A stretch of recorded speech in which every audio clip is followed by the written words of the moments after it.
Hello everyone. आज हम जो है एक और क्वेश्चन देखेंगे फोरियर सीरीज का, जिसमें कि मैंने यहाँ पे एक फुल वेव रेक्टिफायर बनाया। तो अभी हम लोग फुल वेव रेक्टिफायर का फोरियर सीरीज कैसे निकालना है वो देखेंगे। तो यहाँ पे एक सिंपल सा है कि फुल वेव जो रेक्टिफायर है that is X of T equal to A sine of T. Okay, A is the magnitude of this full wave rectifier output, and sine of T जो है that is available from zero to pi, and then it is repeating. क्योंकि आपको पता है कि Fourier series हम periodic signal का निकालते हैं, तो उसके बाद ये हर एक पाई के लिए वो अपने आप को रिपीट कर रहा है, इसलिए क्योंकि ये पीरियोडिक सिग्नल है इसलिए हम इसका फोरियर सीरीज निकाल सकते हैं। Okay, fine. तो इसके लिए जैसा हमें फोरियर सीरीज का फॉर्मूला पता है, पहले हम लोग वो लिख लेंगे।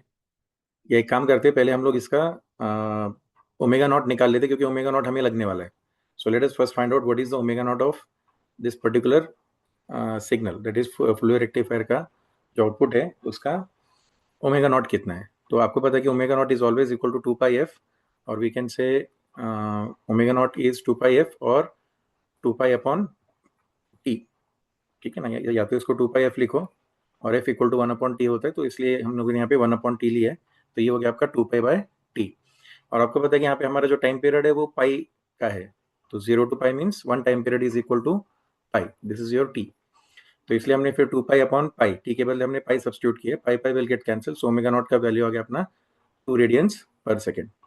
ठीक है, अब हम लोग इक्वेशन लिखेंगे, अपने फोरियर सीरीज का जो फॉर्मूला है वो लिखेंगे। तो फोरियर सीरीज का फॉर्मूला क्या, x of t is always given by summation k equal to minus infinity to plus infinity c k e raise to minus जे के ओमेगा नॉट टी। इसका हमने डेरिवेशन देख लिया था पिछले मतलब 2 वीडियो पहले जो मैंने बनाया था, पहला वीडियो। अगर किसी ने नहीं देखा तो पहले वो देख ले और फिर वापस आके यहाँ पे कंटिन्यू करें। तो x of t is equal to k equal to minus infinity to plus infinity c k e raise to minus जे के ओमेगा नॉट टी। अच्छा, अब ओमेगा नॉट का वैल्यू हम लोग ऑलरेडी निकाल चुके हैं, विच इज इक्वल टू 2। तो यहाँ पे हम ओमेगा नॉट के बदले 2 सब्स्टिट्यूट करेंगे, तो हमारा जो फॉर्मूला है वो ये बन गया। सॉरी, यहाँ पे माइनस नहीं है, ये प्लस है। ठीक है, प्लस आता है इधर, सी के वैल्यू में माइनस आता है। ठीक है, and now we know that this is the formula to calculate the coefficient, that is C K का फॉर्मूला हमारा 1 upon T over the time period integration करते हैं हम लोग एक्स ऑफ टी को ई रेस टू माइनस जे के omega not T के साथ। तो जस्ट वैल्यू सब्स्टिट्यूट करेंगे, 1 अपॉन पाई, टी का पाई है value, 0 to pi because t का वैल्यू पाई है, फिर a sine t e raise to minus जे के ओमेगा नॉट के बदले 2 ले लिया इसलिए 2t। अब आप चाहो तो इसको ओमेगा नॉट रख के भी सॉल्व कर सकते हो और लास्ट में ओमेगा नॉट का वैल्यू सब्स्टिट्यूट कर सकते हो, या फिर यहाँ पे भी कर सकते हो। अब यहाँ पे अगर हम देखेंगे तो ए हमारा कांस्टेंट है, उसको हम बाहर निकाल लेंगे। अब अंदर जो बचेगा एक ट्रिग्नोमेट्री फंक्शन बचेगा और एक एक्सपोनेंशियल कॉम्प्लेक्स एक्सपोनेंशियल फंक्शन बचेगा। तो या फिर मतलब एक्सपोनेंशियल फंक्शन बचेगा। तो एक्सपोनेंशियल फंक्शन और अगर साइन रहेगा तो उसका फॉर्मूला हमें ऑलरेडी पता होना चाहिए, ये स्टैंडर्ड रिजल्ट है।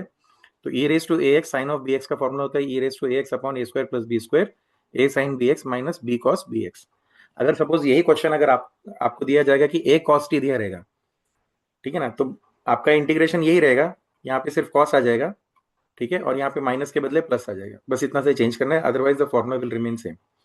So e raised to x cos bx will be equal to e raised to x upon a square plus b square a sin bx plus b cos bx। तो ये formula हम use करके अभी आगे इसमें इसका integration calculate करेंगे। ठीक है, अब आपको अगर आप कंपेयर करोगे तो यहाँ पे a के बदले हमारा इतना है वैल्यू -j/2 और b के बदले हमारा यहाँ पे 1 है, इसके t के पीछे कुछ नहीं मतलब 1 है। तो जहां जहां पे a है वहां पे हम लोग उसको -j2k से रिप्लेस करेंगे, और जहां पे हमारा बी है वहां पे हम उसको 1 से रिप्लेस करेंगे। तो इसलिए हमारा जो आंसर है वो क्या बन जाता है, ए अपॉन पाई तो पहले से कांस्टेंट था जो हमने बाहर निकाल लिया था। अब इंटीग्रेशन का हम लोग लिख रहे हैं ई रेस टू ए एक्स, ए का वैल्यू अभी आपके पास इतना है, तो ई रेस टू ए एक्स, यहाँ पे एक्स का वैल्यू टी है। ठीक है ना, यहाँ पे विद रिस्पेक्ट टू एक्स है और हम लोग विद रिस्पेक्ट टू टी कर रहे हैं। तो ई raise to A X, A के बदले जो वैल्यू था -j2k वो डाल दिया, divided by A square plus B square that is -j2k का होल स्क्वायर प्लस 1 स्क्वायर। आगे ए साइन बी एक्स, तो ए का वैल्यू हमारे पास कितना है -j2k sign of b x मतलब हमारे पास b1 था तो 1t minus B cos B X है, तो बी कॉस बी एक्स के लिए फिर वहां पे b के बदले हमने 1 डाल दिया, एंड द इंटीग्रेशन जो हमारा था 0 to पाई था, तो हमारे यहाँ पे upper limit lower limit 0 to पाई हो गया। अब हम इसके वैल्यूज को सब्स्टिट्यूट करेंगे, जस्ट एक बार पाई डालना है, एक बार 0 डालना है और उसको सॉल्व करना है। बहुत सिंपल सा क्वेश्चन है, सिर्फ ये है कि आपको ये फॉर्मूला याद रखना पड़ेगा, तो ये क्वेश्चन बहुत ईजिली सॉल्व हो जाता है। ठीक है, तो अब हमने क्या किया यहाँ पे,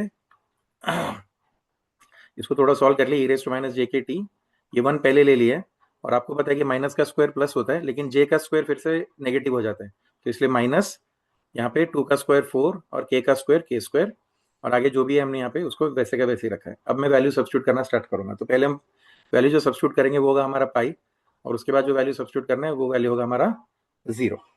ठीक है ना। अब आपको पता है कि साइन का वैल्यू अगर आप यहाँ पे पाई सब्स्टिट्यूट करोगे टी के बदले तो साइन पाई आ जाएगा, और 0 सब्स्टिट्यूट करोगे तो साइन ऑफ 0 आ जाएगा। साइन पाई भी 0 होता है और साइन 0 भी 0 होता है, इसलिए मैं वो वाला वैल्यू यहाँ पे लिखूंगा ही नहीं, मैं सिर्फ कॉस का वैल्यू लिखूंगा। मतलब ये वाला लिखने के बाद ये लिखने की जरूरत नहीं है, क्योंकि ये दोनों केस में चाहे आप पाई डालो या 0 डालो, दोनों केस में हमारा आंसर 0 आता है, इसलिए लिखने की जरूरत नहीं है, सिर्फ हम लोग इसका वैल्यू लिखेंगे। तो यहाँ पे ई रेस टू माइनस जे के, हाँ पहला वैल्यू आपने क्या डाला, टी के बदले पाई डाला है, तो ई रेस टू माइनस जे 2 के पाई डिवाइडेड बाई 1 माइनस 4 के स्क्वायर, और यहाँ पे अभी हम इसको लेंगे सिर्फ, तो ये माइनस यहाँ पे ले लिया, और कॉस ऑफ पाई आपको पता है कॉस ऑफ पाई -1 रहता है, तो ये minus of minus will become plus later. और यहाँ पे जब मैं 0 डालूंगा तो ई raise to minus J K T के बदले 0 डाला डिवाइडेड बाई 1 माइनस 4 के स्क्वायर, और यहाँ पे माइनस ये वाला माइनस और लोअर लिमिट का माइनस, वो दोनों मिला के यहाँ पे हमने प्लस लिख लिया। ठीक है ना, क्योंकि लोअर लिमिट सब्स्टिट्यूट करते हो आप नेगेटिव लेते हो, और यहाँ पे ऑलरेडी एक नेगेटिव है, तो वो माइनस और ये माइनस क्या हो गया, प्लस हो गया। कॉस ऑफ 0, आपको पता है कि कॉस ऑफ 0 हमेशा हमारा 1 रहता है। तो अभी क्या वैल्यू बच गया यहाँ पे, सिंपल सा, ई रेस टू माइनस जे के 2 पाई डिवाइडेड बाई 1 माइनस 4 के स्क्वायर, और ई रेस टू माइनस 2 के जे 0 डिवाइडेड बाई 1 माइनस 4 के स्क्वायर। और आपको पता है कि ई रेस टू माइनस जे 2 के पाई या फिर ई रेस टू माइनस जे 2 के 0, इसका वैल्यू हमेशा हमारा 1 रहता है। ठीक है ना, क्योंकि this is as good as cos theta plus j sine theta.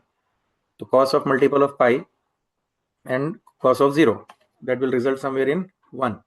तो इसलिए हमारा आंसर देखो क्या बच गया इधर, 1/1 माइनस 4 के स्क्वायर, और इसके बदले भी हमारा वैल्यू 1 आएगा, तो 1/1 माइनस 4 के स्क्वायर। ठीक है, तो अगर मैं इन दोनों को ऐड करूंगा तो ये बन जाएगा हमारा 1 + 1 = 2, क्योंकि एलसीएम सेम है, तो 1 माइनस 4 के स्क्वायर, ऊपर का एडिशन किया 2 डिवाइड बाई 1 माइनस 4 के स्क्वायर। तो ओवरऑल आंसर बन गया हमारा 2a divided by pi into bracket 1 minus 4 के स्क्वायर। अब बस इसको आपको एक्स ऑफ टी के वैल्यू में सब्स्टिट्यूट करना है, जो हमारा स्टैंडर्ड फॉर्मूला था। तो स्टैंडर्ड फॉर्मूला क्या था अपने पास, summation k equal to minus infinity to plus infinity c k e raise to j 2 k T था, क्योंकि ओमेगा नॉट का वैल्यू हमारा 2 निकला था। ठीक है ना, तो वहां पे जब मैं इसको सब्स्टिट्यूट करूंगा तो हमारा आंसर इतना सा बन जाएगा।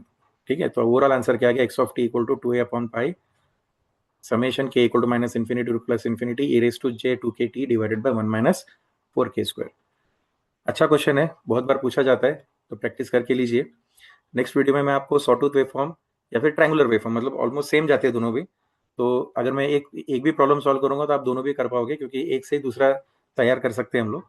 तो नेक्स्ट क्लास में हम लोग या नेक्स्ट सेशन में हम लोग सॉटूथ वेवफॉर्म या फिर ट्रायंगुलर वेवफॉर्म का एक इंपॉर्टेंट क्वेश्चन सॉल्व करके लेंगे। तो 3 स्टैंडर्ड क्वेश्चन है जो मैंने आपको दिए है, एक था अपना रेक्टेंगुलर या स्क्वायर वेवफॉर्म, उसके बाद अभी मैंने यहाँ पे साइन वाला लिया है, साइन इन द सेंस हमने फुल वेव रेक्टिफायर का लिया। अब तीसरा जो लेंगे वो ट्रायंगुलर या फिर सॉटूथ वेवफॉर्म होगा। तो ये तीनों भी अगर आपने प्रैक्टिस किया तो then you can solve any kind of questions whichever may be like appearing in the examinations. तो इसका थोड़ा सा प्रैक्टिस करके लीजिए। Thank you.